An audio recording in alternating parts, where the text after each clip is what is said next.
We are back with another season of Savvy Geeks. Yes. We took a brief hiatus, as usual, for 2025, but we're coming back with a bang to talk about Mickey17. I was absolutely blessed to be able to see this movie early on Monday when it comes out on Friday. Yep. I got invited to an early screening at the Scotiabank Theatre in Toronto.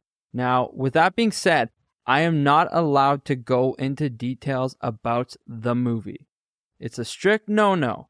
So there will be absolutely no spoilers in this episode. What I do want to do, though, is just gush about this film because I absolutely loved it. I'm not saying it's like Dune 2 or anything, but it was a really fun sci-fi action comedy from Bong Joon-ho.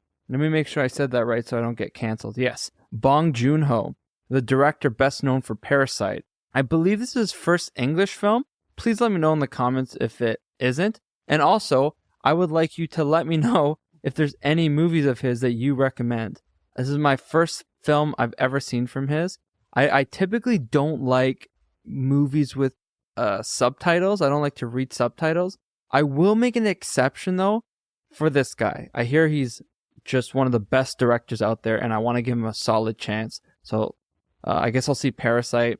I know this isn't directed by him, but I want to see Squid Game because it's a show that a lot of people were talking about. And I feel like I'm limiting myself by not seeing more stuff with subtitles. It's not my favorite thing. It'll never be my favorite thing, but I can give, the odd exception so I can see more works of art. The premise for Mickey17, for those of you who may not know, Robert Pattinson's character, Mickey, he talks like this. This is how Mickey talks in the film. I think I did a good job. Let me know if you've seen if I did a good job talking like Mickey. Super funny guy. Mickey17 leaves Earth and signs up as I think it's called Expendable, if I remember correctly. Basically, they go to this planet Nilfheim. He's this expendable, and as you see in the trailer, he's constantly dying and getting in hilarious and crazy ways to help the scientists better understand the planet. That's the gist of it. What really surprised me, I just wasn't expecting at all. Like in the trailer, it looked silly, but like at the same time, like I assumed it was going to be a really serious sci-fi drama. It was super funny. Like I would say it's almost more funny than it was serious, if that makes sense. I guess like a solid 50-50, but it had a lot of comedic elements to it. And Robert Pattinson playing all these different Mickeys, as you know, like he keeps dying and coming back. He plays different versions of himself, and he is so good at playing these different roles, like the subtle differences that he has to describe or convey. It's such a good job by him. Like when he was the Batman, he was able to do such a good job showing the kind of emotions of Batman in the cowl, because you couldn't see his eyes, you could really only see his mouth, and you still got a really good sense of how Batman was feeling. Robert Pattinson's a really good physical actor, and I thought that was on display in this movie. One thing I do want to let you know is if you're going to watch it, you should stay for the after credits, because a text will appear that says Mickey17 will appear again in Avengers Doomsday. Yep, that's right. You heard it here first. No, psych.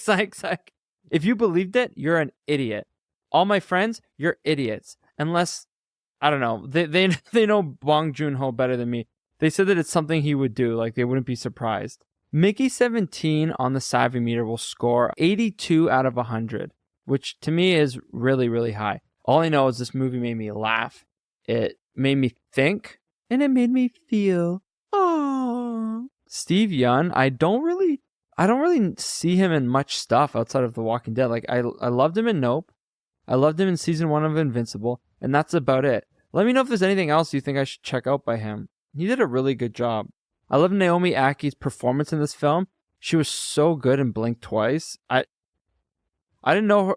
I didn't know anything about her before Blink Twice, but that was a great performance, and it carried over into Mickey17. Robert Pattinson, obviously, like, he's amazing. They were asking some questions some trivia questions before the movie, and I made so many Batman jokes, but I couldn't help myself. I'm just a shithead. What do I know? What can I do? Toni Collette and Mark Ruffalo they were like the heads of this expedition. I thought Mark Ruffalo and Robert Pattinson were the kind of comedic pillars of the film. They were what brought the most humor. Mickey17 was just a delightful watch. That's really the best way to describe it without getting everybody mad at me. I had so much fun in the theater. It was a little unfortunate my wife couldn't come last minute, but I was by myself, but I still had a good time. I want to thank Warner Bros. For having this special early screening. They were a great host.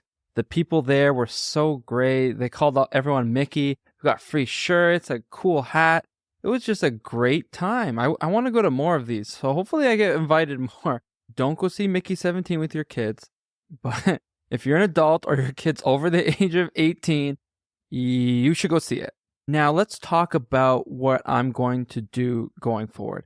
I won't be able to post episodes as frequently as I would like because I'm in film school. And it's just a lot. I got to focus on my scripts. I'm writing a lot of scripts. I'm finishing my novel. I know I keep saying that, but it's just been such a laboring process. I'm going through like a reread now and making changes.